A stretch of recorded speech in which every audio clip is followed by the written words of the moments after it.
በብዙ ውጣ ውረድ ውስጥ እኛን ለማነጽ እናት ቤተክርስቲያን እያገለገለች ነው።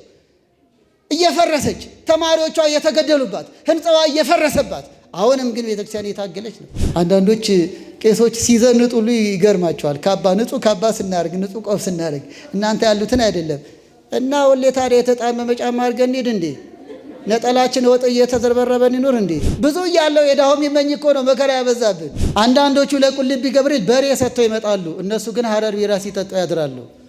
በሬው የታደለ ነው፣ ቤተክርስቲያን ግቢ ያድራል፣ እነሱ ግሮሰሪ ያድራሉ። ጥበቃና አትክልተኛ የሆኑ ካህናት ሁሉ መስቀል ይዘው ጎዳና ላይ ከሚወጡ አንሰበስባቸው ነበር። ንግዱ ላይ ባዕድ ነገር እንደሚሸጥ እየታወቀ በየኮንቴነሩ በየመጋዘኑ ነውር እየፈጸመ እየታወቀ ይሄን ነውር ተው፣ መጎናጸፊያ ከመስጠት በፊት ራስ ጽድቅ ተጎናጸፍ ሲሉት አንዳንዱ ያኮርፋል። ገርጂ ማርያም አክርፎ ገርጂ ጊዮርጊስ ይሄዳል እና አቡነ ገሌ እንዲሆኑ አቤት ሼር ላይክ ምን ቲክቶክ መንደሩ ሊሟሟቃል አሉ። አቤት አቤት ቄስ ፋሲል ንስሐ ገባ ቢባል ግን አንድ ሰው ላይክ አያደርገውም። ውርደታችንን እንጂ ጽድቃችንን አይደለም ዓለም የሚፈልገው።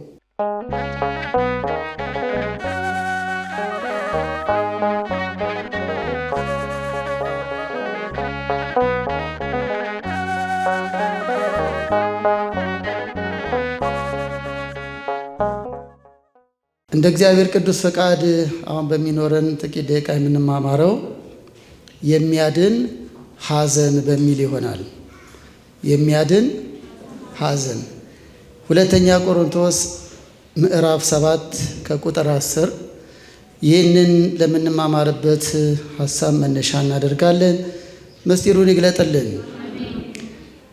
እንግዲህ ሐዋርያው ቅዱስ ጳውሎስ በሁለተኛ ቆሮንቶስ መልእክቱ በምዕራፍ 7 ቁጥር 10 ላይ እንዲህ ይላል፣ እንደ እግዚአብሔር ፈቃድ የሆነ ሐዘን ጸጸት የሌለበትን ወደ መዳን የሚያደርሰውን ንስሐ ያደርጋል። የዓለም ሐዘን ግን ሞትን ያመጣል። እንዲህ ያለ የእግዚአብሔር ፈቃድ ስላለበት ሐዘን፣ ጸጸት፣ የእግዚአብሔር ፈቃድ የሌለበት ደግሞ ስጋዊ የሆነ ምድራዊ የሆነ ሐዘን፣ ጸጸት እያነጻጸረ ያስተማረበት ሌላም ሰፊና ጥልቅ ምስጢር ያለው ለቆሮንቶስ ክርስቲያኖች ለወቅቱ ፍጻሜው ግን እስከ ዓለም ፍጻሜ ለሚኖሩ ክርስቲያኖች ሁሉ የሚያንጽ ቅዱስ ቃል ነው። በቃሉ ሁላችን ይባርከን። እንግዲህ የተወደዳችሁ የእግዚአብሔር ቤተሰቦች በዚህ መርሐ ግብር ላይ ብዙ ጊዜ የሚነሳው ቤተሰባዊ፣ ትምህርታዊ፣ ማህበራዊ ጉዳዮች እንደሆኑ ግልጽ ነው። ይህ ትምህርት በጣም ጠለቅ ያለና እዚህ ካሉ መምህራን ሁሉ የተለየ ሆኖ አይደለም። እንዲሁ ለማስታወስ እዚህ የሚገኙ ታላላቅ ሊቃውንትን ጥያቄ ለመጠየቅ መነሻ ምክንያት እንዲሆናችሁ እንዲሁ ያህል እንጂ የተለየ ምስጢር ላመጣ አይደለም። አሁንም መምህራንን እግዚአብሔር ያሳጣን። የሚያድን ሐዘን አለ ነው። ይልቅም በዚህ ዘመን ይልቅም በዚህ ሱባኤ የሚያስፈልገን ሐዘን በብዙ መልኩ ይገለጻል። ጸጸት በብዙ መልኩ ይገለጣል። ቅዱሳት መጻሕፍት የሚገባ ሐዘንና የማይገባ ሐዘን እያሉም ያስተምሩናል። ይልቅም አምላካችን መድኃኒታችን ኢየሱስ ክርስቶስ በአንቀጸ ብፁዓን በሚባል የመጽሐፍ ቅዱስ ክፍል በተራራው ስብከት በማቴዎስ ወንጌል ምዕራፍ 5 ቁጥር 10 ላይ ቁጥር 4 ላይ የሚያዝኑ ብፁዓን ናቸው። ምን የሚሉ? የሚያዝኑ ብፁዓን ናቸው መጽናናትን ያገኛሉና ይላል። የሚያዝኑ ተገቢ የሆነ የርኅራኄ የሐዘን መገለጫ ስለ ራስ ማዘን፣ ስለ ራስ ማልቀስ አለ። ተገቢ ያልሆነ ስለ ምድራዊ ጉዳይ ሀብት ንብረት አለፈኝ፣ ምድራዊ ነገሮች አለፉብኝ ብሎ እጅግ ትካዜና ሐዘን አብዝቶ ተስፋ መቁረጥ የሚያመጣ ከሰው ልጅ ጠባይ ከሰው ልጅ አኗኗር ሕይወት የሚያወጣ ወደ ተለያየ ሱስና ወደ ክፉ ባዕድ አምልኮም የሚመራ ተገቢ ያልሆነ ሐዘን አለ። መድኃኒታችን ኢየሱስ ክርስቶስ ስለ ሐዘን ወይም ደግሞ የሚያዝኑ ብፁዓን ናቸው የሚለውን መነሻ አድርጎ ቅዱስ ጳውሎስን ባስተማረበት በዚህ በሁለተኛ ቆሮንቶስ ምዕራፍ 7 ላይ የእግዚአብሔር ፈቃድ የሆነ ሐዘን ይላል። የማን ፈቃድ? አሁን አስተውሉ። የእግዚአብሔር ፈቃድ የሆነ ሐዘን አለ ማለት። ለምሳሌ ጾሙ የእግዚአብሔር ፈቃድ ነው። ጸሎት የእግዚአብሔር ፈቃድ ነው። ክብር ይግባውና ጾሞ ጹሙ ብሎናል። ጸልዮ ጸልዩ እናንተም ብሎናል።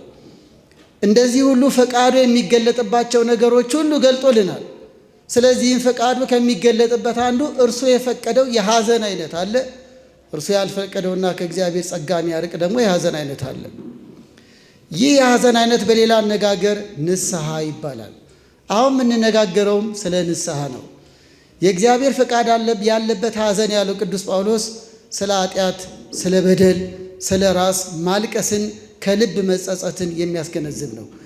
ይህ እንዲሆኛለሁ እንዲሆኖብኛል የሚል ምድራዊ ጸጸት የሌለበት ይላል። ምድራዊ ጸጸት፣ ቁጭት የሌለበት ለነፍስ የሆነ በትክክል እግዚአብሔርን አሳዝኛለሁ በድያለሁ ማለትን የሚያሳይ ይህ የእግዚአብሔር ፈቃድ ያለበት ጸጸት ነው ሲል ነው። እንግዲህ ምዕራፉን በሁለተኛ ቆሮንቶስ ምዕራፍ 7 ላይ በሰፊው ለማንበብ ሞክሩ። በሌላ አገላለጽ ተገቢ የሆነ የእግዚአብሔር ፈቃድ ጸጸት በደልን ማመን፣ ይቅርታ መጠየቅ፣ ስህተት ሰርቻለሁ ብሎ ራስን ዝቅ ማድረግ ያስረዳል። የእግዚአብሔር ፈቃድ የሌለበት ሐዘን ደግሞ ሰዎችን በሞት ሲለዩን የጠበቀ ሐዘን፣ ደረት መድቃት፣ ፀጉር መላጨት፣ ከሰለስትም ጀምሮ ድጋሚ እግዚአብሔርን እያማረሩ ማዘን፣ ትንሣኤ ሙታን የሚያምን ክርስቲያን ከማይጠበቅበት ተግባር አንዱ ጽኑ የሆነና የማይገባ ሐዘን፣ ለምን እንዲሆነብን ብሎ እግዚአብሔርን መዘባበት፣ እንዲሁም ደግሞ ምድራዊ ቁሳዊ ነገሮች አመለጡን አለፉን ብሎ ማዘን፣ እንዲሁም ደግሞ ሰዎች ሲያልፍላቸው መልካም ነገር ሲያገኙ በክፉ ቅናት ስለ ሰዎች ደስታ፣ ስለ ሰዎች መልካም ነገር የሚከፋው የሚቆጭም አለ። ለእኔ የሚገባውን እከሌ ያገኘ፣ ለእኔ የሚገባትን እከሌ ያገኘች ብለው የሚያዝኑም እኮ አሉ። ይሄ ድል እኮ ለእኔ ነበር እከሌ በማግኘቷ ብሎ ጥርሱ የሚነክስ እኮ አለ። ተገቢ ያልሆነ ሐዘን። እገሌ ለምን አለፈለት ብሎ እኮ ክፉ የሚያስብ አለ። እግዚአብሔር እንዲህ ያለውን ያርቅልን። እንዲህ ያለው ቁጭት፣ እንዲህ ያለው ጸጸት ችግርም ቢኖር በጸጋ ተቀብሎ በመጋፈጥ እግዚአብሔር ይመስገን እንደማለት እንደ ኢዮብ ትዕግስት፣ እምነት ሊመዘን የሚመጣንም ነገር በጸጋ መቀበል ለበጎ ማለት ሲገባ ለምን ሆነብኝ፣ እንዴት ሆነብኝ ብሎ ተስፋ እስኪቆርጡ እስኪጨነቁ ተገቢ ያልሆነ ሐዘን ፍጻሜው ተስፋ ማስቆረጥ ነው። ለሰይጣን ማደሪያነት መጋለጥ ነው። በምድራዊ አኗኗር ደግሞ አእምሮን መሳት ነው። ከአእምሮ ውጪ ከሰብአዊ አኗኗር ውጪ መሆን ነው። በተለያዩ ሱሶች መጠመር ነው። ተገቢ ያልሆነ ሐዘን ጭንቀት፣ እንደ ሳኦል እግዚአብሔርን ከመታገስ ይልቅ ወደ ባዕድ አምልኮ ክፉ መናፍስት ጠሪዎችን ፈልጉልኝ እንዳለው እንደ ሳኦል ወደ ክፉ መንገድ መሄድ ነው። ተገቢ የሆነው የእግዚአብሔር ፈቃድ የሚያድን ሐዘን፣ ያኛው በሞት ላይ ሞትን የሚያመጣ ሐዘን ነው። ለዚህ ነው የዓለም ሐዘን ሞትን ያመጣል አለ። ምን ያመጣል? ሞትን። የሥጋ ሞትማ የሰው ልጅ ሁሉ ይሞት ዘንድ ግድ ነው። የነፍስ ሞት ያመጣሉ። ኃጢአትን የሚሰሩ እድላቸው ሁለተኛ ሞት ነው እንዲል በዮሐንስ ራእይ ምዕራፍ 21 ቁጥር 7 ላይ ሁለተኛ ሞት ከኃጢአት አንዱ ነው። በዓለም ያለው ሐዘን ያለው ሀብት ንብረት ጎደለብኝ፣ ሰዎች በጎ ነገር አገኙ ብሎ በመቀኝነት ማዘን፣ መቆጨት፣ ነገሮች ሲመጡ በጸጋ ከመቀበል ይልቅ እግዚአብሔርን ማማረር፣ ማጉረምረም፣ ለምን ሆነብን ብሎ እንደ ሕዝበ እስራኤል እንደ ሙሴ መጽናት ሲገባ በፈርዖን ሊያጠፋን ነው እግዚአብሔር ለምን ከግብፅ አወጣን ብለው እንዳጉረመረሙት ዘጸአት 14 ላይ እግዚአብሔር የሚያደርገውን ድንቅ ነገር በትዕግስት ከመጠበቅ ይልቅ እንዴት እግዚአብሔር እንዲያደርግብኛል ድንግል ማርያም ተማጸኛት፣ ቅዱስ ሚካኤል አደራ ብየው ብለው የሚያኮርፉ እኮ አሉ። እኔ እኮ ስለቴ አልተሰማልኝም፣ በምፈልገው ጊዜ ድንግል ማርያም አልሰጠችኝም ብለው ቤተክርስቲያን የሚቀሩ እኮ አሉ። ሁለተኛ ቤተክርስቲያን አልሄድም የሚሉ እኮ አሉ። ታዲያ እግዚአብሔር ምን ቀረበት? እኛ ቀረብን እንጂ። ተገቢ ያልሆነ ሐዘን ወደ ኃጢአት ይመራል፣ ከእግዚአብሔር ጸጋ ያርቃል እያለን ነው። ተገቢ ስላልሆነው ብዙ ማንሳት አንፈልግም። ተገቢ የሆነው ላይ አተኩረን እንድናበቃ እግዚአብሔር አምላክ አሁንም ምስጢሩን ይግለጥልን። ለምሳሌ ተገቢ ያልሆነ ይሁዳም ምሳሌ ነው። በማቴዎስ ወንጌል ምዕራፍ 27 ቁጥር 5 ጀምሮም ስናይ በይበልጥም ከቁጥር 41 ጀምሮም በማቴዎስ ወንጌል ምዕራፍ 27 ስለ ይሁዳ ሲነግረን ጌታን አሳልፎ ሸጠ። ሆኖም ግን እንደነ ቅዱስ ጴጥሮስ ቢመለስ ኖሮ እግዚአብሔር በማረው ይቅርም ባለው ነበር። ሁላችን እንደምናውቀው ተገቢ ያልሆነ ጸጸት፣ ሞትን የሚያመጣ ጸጸት የተባለው እርሱ ግን አሳልፎ መስጠቱ ሳያንስ ኋላ ላይ ታንቆ ሞተ ይለናል። ሞቱ ጸዋግ ለኃጥእ፣ የኃጥእ ሞቶ የከፋ ነው። ንስሐ ካልገባ ፍጻሜ አያምርም። እግዚአብሔር መጨረሻችን ያሳምርልን። ይሁዳ የማይገባ ወይም ደግሞ ሞት የሚያመጣ ሐዘን ነው ያዘነው። የሾላ ዛፍ እንኳን ንስሐ ግባ እንዳለችው መተርጉማን ይነግሩናል። እግዚአብሔር በሰጠው ሕሊናም እንደ ቅዱስ ጴጥሮስ ቢያለቅስ ቢያዝን ኖሮ ለምሕረት በበቃ ነበር። እርሱ ክብር ይግባውና ለእኛ ቤዛ ሊሆን ከሞት ወደ ሕይወት ሊያሸጋግረን መጥቷል። ስለዚህ ይሁዳ ለመዳን በበቃ ነበር። ሆኖም ግን ታንቆ ሞተ። አሁንም ተገቢ ባልሆነ ሐዘን ራሳቸውን የሚያጠፋው ነው። ተገቢ ባልሆነ ሐዘን ከሰው የሚርቁ አሉ። ሰው እንኳን በምክርና በጸሎት ሊያግዛቸው ሲገባ ተገቢ ባልሆነ ሐዘንና ጸጸት ተጠምደው ከሰው ርቀው ፍጻሜያቸው ይከፋል። እግዚአብሔር በእንዲህ ያለ ዋዜማ ላይ ያሉትን ወደ ንስሐ ያምጣልን። ተገቢ የሆነው ሐዘን የተባለው ንስሐ ነው። ንስሐ ማለት ምን ማለት ነው? የምን ቃል ነው? መጸጸት የምን ቃል ነው? የግዕዝ ቃል ነው። ንስሐ ማለት መጸጸት፣ መመለስ፣ በሰሩት ኃጢአት ማዘን፣ መተከዝ ማለት ነው። ስለ ንስሐ ስናነሳ ሁለት ነገሮች ቅድሚያ ላንሳ። ንስሐ በመጀመሪያ የእግዚአብሔር ትእዛዝ ነው። ብዙ ጊዜ ስለ ንስሐ ስናስብ ወገኖች አሁን ወደ ትምህርታዊ ስብከቱ እየገባን ነው። የሚያድን ሐዘን ያልነው ንስሐን ነው። ንስሐ ገብቻለሁ አልገባውም፣ በትክክል ገብቻለሁ ወይስ ደባብቄያለሁ? በዚህ ደቂቃ ራሳችሁን ጠይቁ። በሃይማኖት ብትመሩ ራሳችሁን መርምሩ። ለመሆኑ ንስሐ አባት አለኝ? ቤተክርስቲያን የተመላለስኩ ነው፣ እግዚአብሔር ይመስገን ጾሙንም ጀምሬያለሁ፣ ግን ከንስሐ ጋር ነው ወይስ እንዴት ነው? ራሳችን እንድንመረምር ነው። አሁን በእውነት በዚህ ጉባኤ እንዳይታጎል ያህል የሚነገርበት አይመስለኝም። ሕይወት እንዳይስተጓጎል የምንመካከርበት እንጂ ለመሸፈን ያህል ከፊታችሁ ምንቆም አይደለንም። ኃጢአታችንን ቸሩ መድኃኔዓለም ሸፍኖልን አስወግዶልን ለጽድቅ እንድንበቃ እንጂ። እዚህ ጋር ሲቆሙ እኮ እንዴት ያስጨንቃል! እናንተም እዚህ እስክትመጡ ስንት ውጥረት አልፋችሁ ነው። ይህ ከሆነ ደግሞ ውጤታማ መሆን አለብን። ያ ውጤት ደግሞ የሕይወት ጉዳይ ነው። ዛሬ እስከ ዛሬም በተማርነው ከዚህም በኋላ እንድንማር ዕድሜ ይስጠን። ውጤት ተኮር ማለት ትልቁ ፍሬ ንስሐ ነው። ንስሐ ደግሞ የእግዚአብሔር ትእዛዝ ነው። አንዳንዴ እንደናንተ ያሉ ወደ እግዚአብሔር ቤት የሚገሰግሱ በደንብ ያውቃሉ። አንዳንዶች ግን ራሱ ንስሐ ቄሶች ያወጡት ትእዛዝ ይመስላቸዋል መሰለኝ። የግንዛቤ እጥረት ይሆን? ምክንያቱም ከምዕመናን ብዛት አንጻር ስለ ንስሐ እንደ ወረቀት ወይም ደግሞ ጥናታዊ ነገር ይሰራ ቢባል እውነት ብዙ ሰው ንስሐ ገብቶ ይሆን? እውነት ብዙ ሰው ሥጋው ደግሞ ተቀብሎ ይሆን? ከ50 ሚሊዮን በላይ ኦርቶዶክሳውያን እንዳሉን ይነገራል። እግዚአብሔር ይመስገን። በመቶ ሺዎች የሚቆጠሩ ካህናት አሉን። እግዚአብሔር ይመስገን። ግን በትክክል አባቶቻችን ጋር የንስሐ ግንኙነት ነው ያለን ወይስ የጠበልና የዝክር ነው? ወይስ ቀብር እንዲያስፈጽሙልን አደራ ብቻ ነው? እንዴት ነው? ወይስ ኃጢአት እንዲቀብሩልን ነው?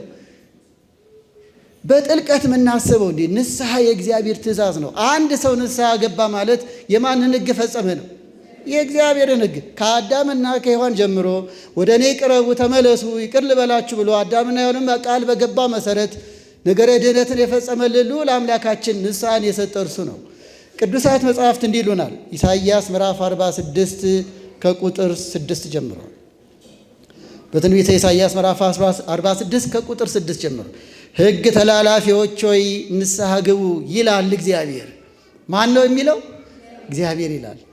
ሕግ ተላላፊዎች ከእግዚአብሔር ሕግ የራቅን ሕግ የተላለፍን በሐሳብ እንተላለፋለን፣ በአንደበት እንተላለፋለን፣ በተግባር እንተላለፋለን። አድርጎ የተባለውን እንስታለን፣ አታድርጎ የተባለውን እናደርጋለን ከትእዛዛት አንጻር። ስለዚህ እግዚአብሔር መዳኛ አድርጎ ሲሰጠን ትእዛዝ አድርጎ ሕግ ተላላፊዎች ወይ ንስሐ ግቡ ይላል። ስለዚህ ንስሐ የእግዚአብሔር ትእዛዝ ነው ወገኖች። ሕግን የሚሰሩ ይጸድቃሉ እንዳለው ቅዱስ ጳውሎስ የእግዚአብሔርን ሕግ የእግዚአብሔርን በጎ ሥራ ትእዛዙን ከምንፈጽምበት ተግባር አንዱ በመጸጸት በተገቢ ሐዘን ከልብ በሆነ ንስሐ ነው። ይህም የእግዚአብሔር ሕግን መፈጸም ነው።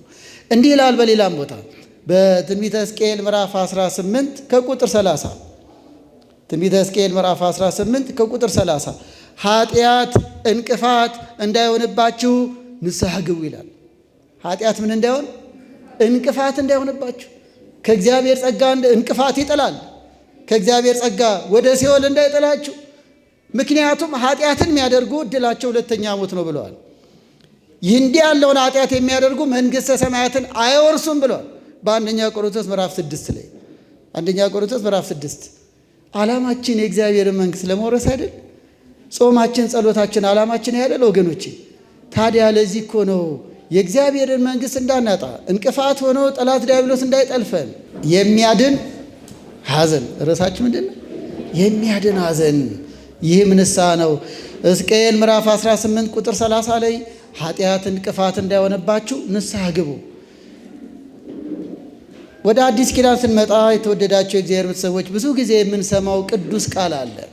መንግሥተ ሰማያት ቀርባለችና ተናገሩ፣ ንስሐ ግቡ። የማቴዎስ ወንጌል ምዕራፍ 4 ከቁጥር 17።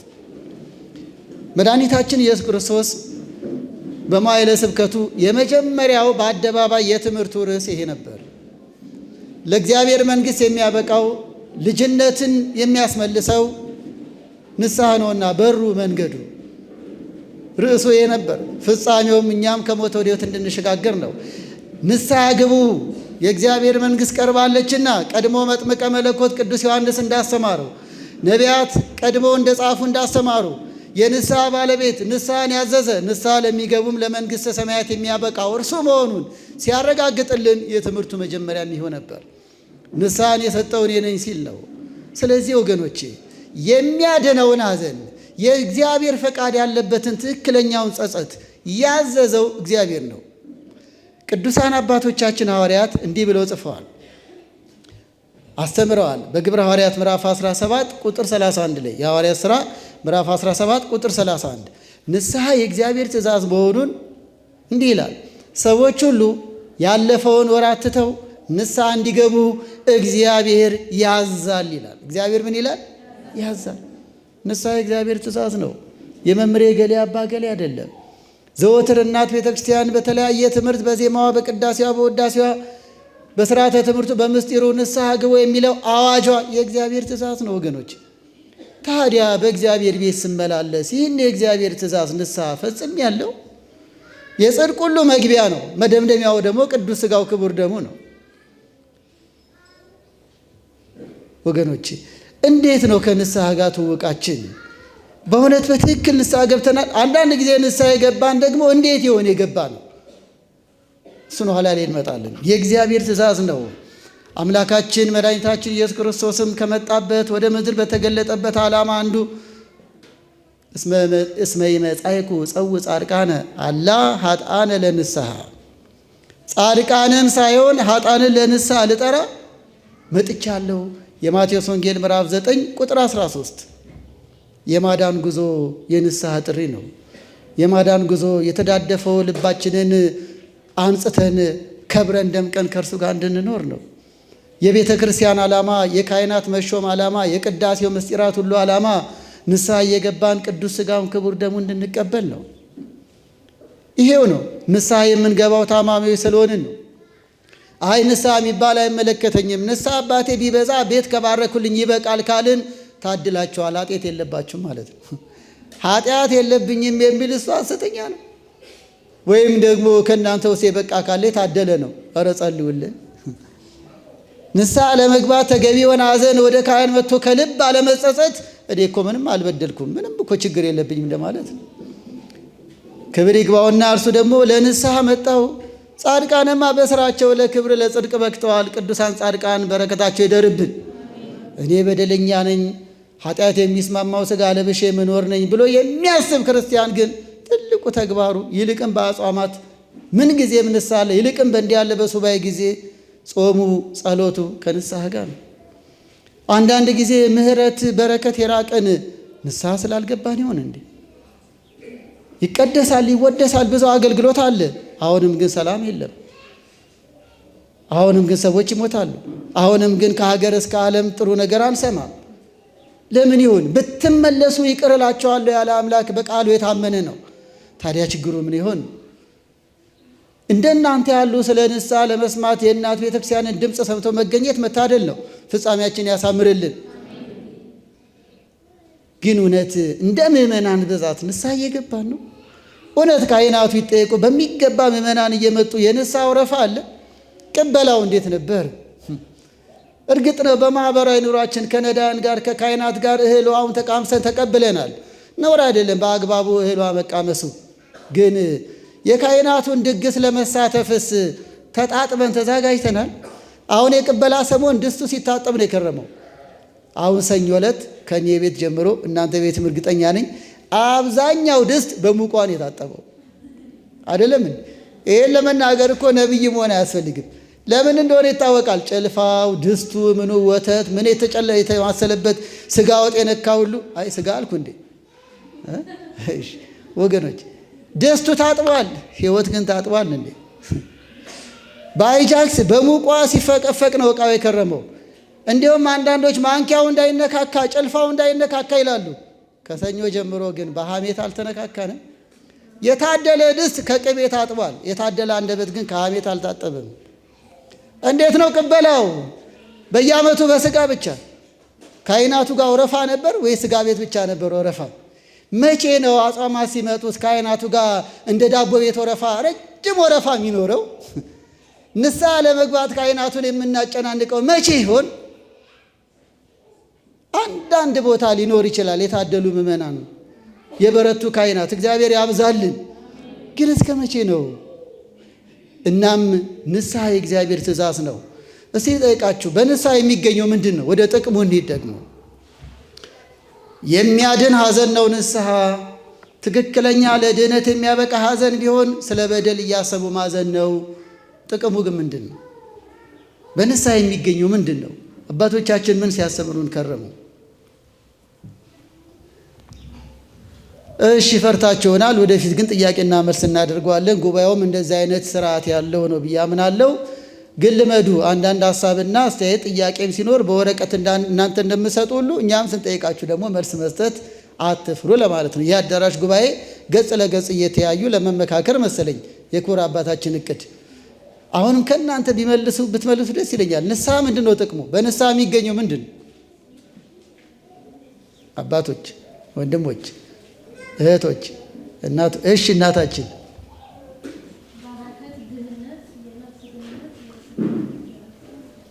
ቃለ ሕይወት ያሰማልን። በእውነት የአባቶቻችን ጸሎት በእውነት ይደርብት። ይሄ ነው እናታችን በረከት፣ ድህነት አሉ። በቃ ድህነት፣ መዳን። አዎ ቅዱሳት መጽሐፍት ስለ ንስሐ ጥቅም አሁንም ዘንግታቸው አይደለም።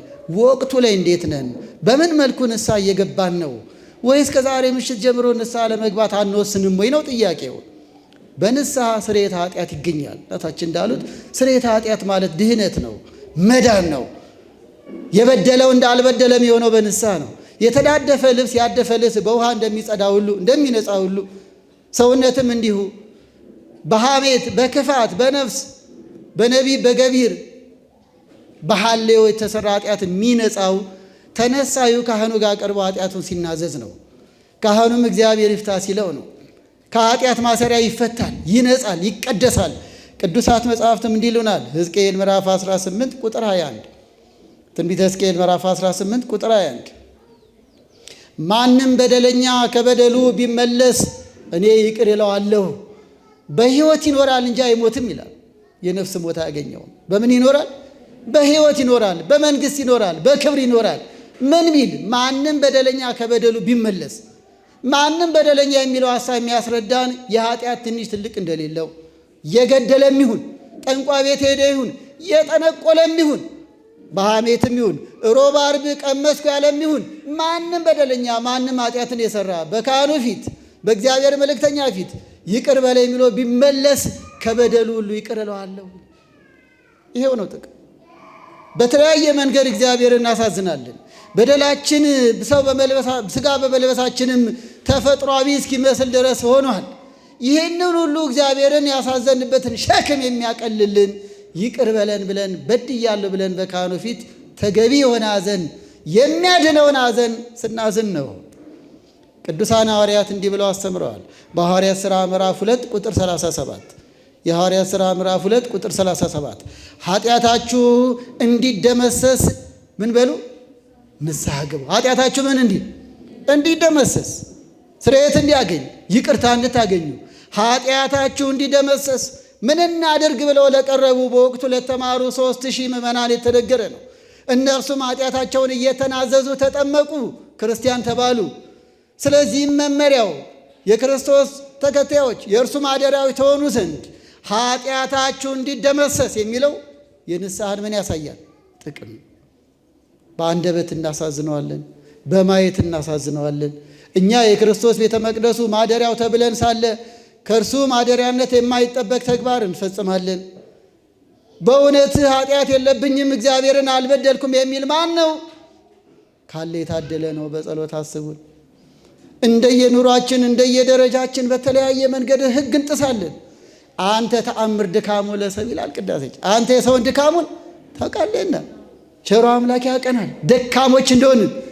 ለምን ኃጢአት ሰራችሁ፣ ለምን ደከማችሁ አይደለም፣ ለምን ንስሐ አልገባችሁም ግን እግዚአብሔር ይጠይቀናል። በደለኛ ወይም ኃጢአት የሚሰራ አኗኗር እንዳለን ከሁሉ በላይ አምላካችን ያውቀናል። የእርሱ ጥያቄ ኃጥአንን ለንስሐ ልጠራ መጣሁ ብዬ ለምን? ኃጢአትን ማውረጃ፣ ሸክምን ማውረጃ፣ ንጽህና ቅድስና ማግኛ ነው። በእውነት የሞቀ ሰውነት ያላበው ሰውነት በውሃ ስንናጻ ደስታ ይሰማችሁ? ንጹህ ልብስ ስትለብሱ፣ በእውነት አቷሹ ለራሳችሁ። ንጹህ ልብስ ስትለብሱና ቆሻሻ ልብስ ስትለብሱ አንድ አይነት ነው ስሜቱ?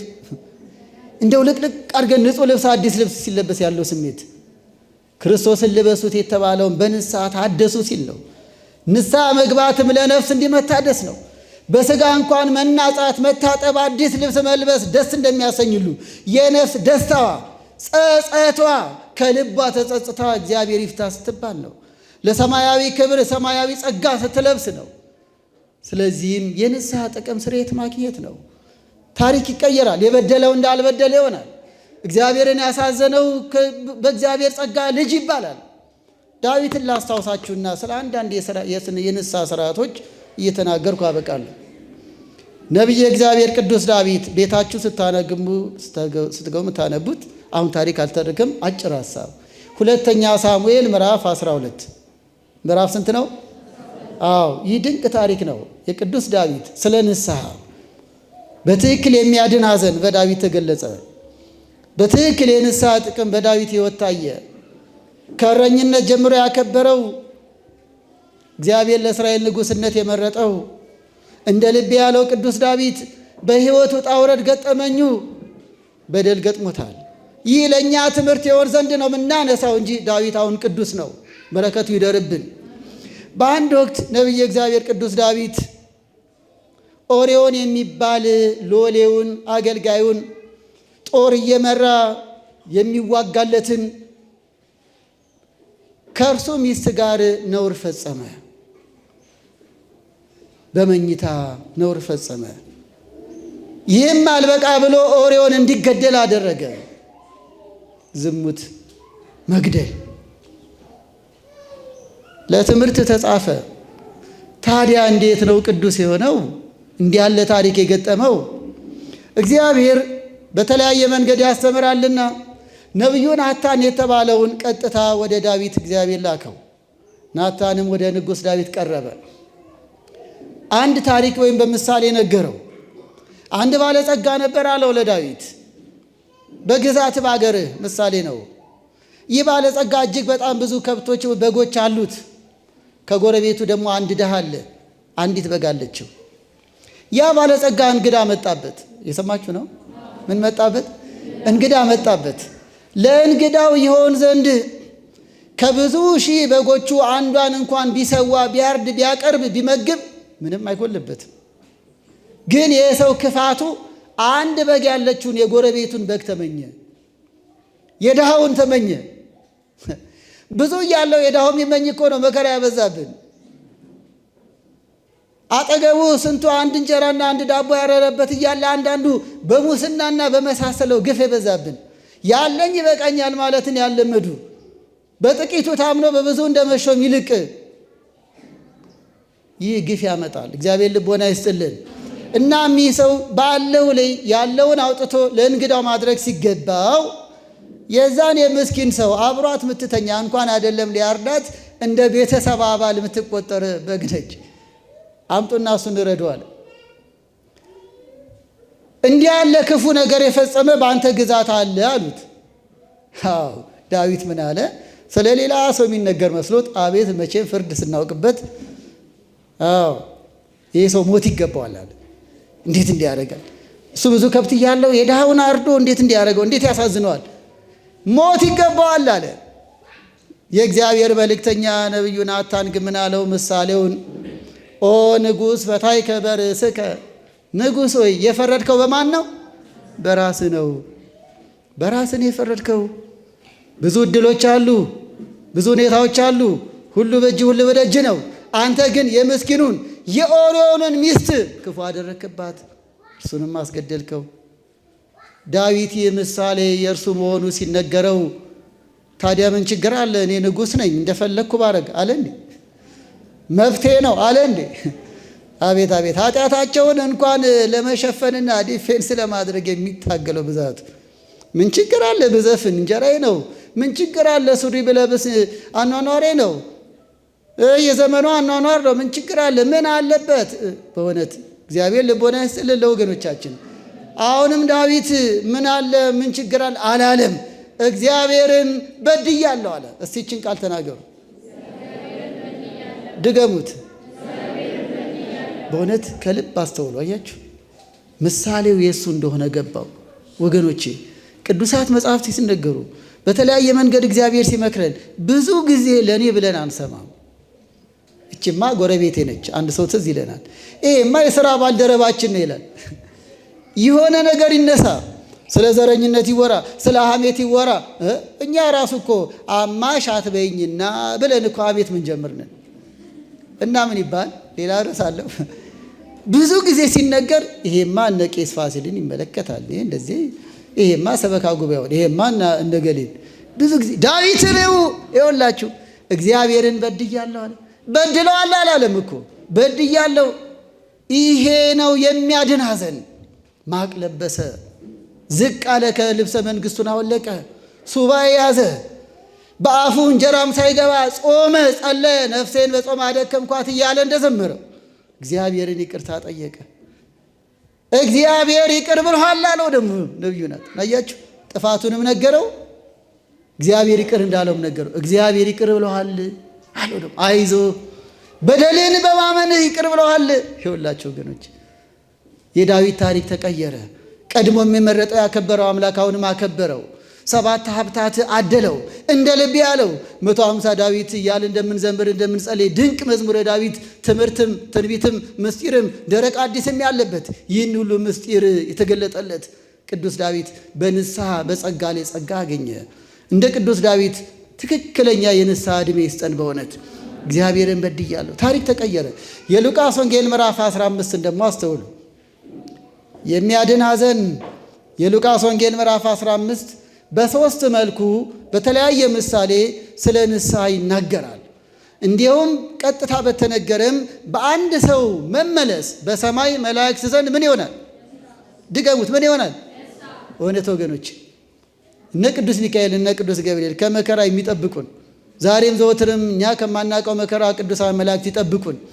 በሰማይ ባሉ ቅዱሳን ጻድቃን ሰማዕታት በነ ቅድስት አርሴማ በነ ቅዱስ ጊዮርጊስ በረከቷ ይደርብን፣ በረከታቸው ይደርብን። የቅዱሳን በሰማይ ደስታ የሚሆነው ለካ የሚያድን ሐዘን ስናዝን ነው።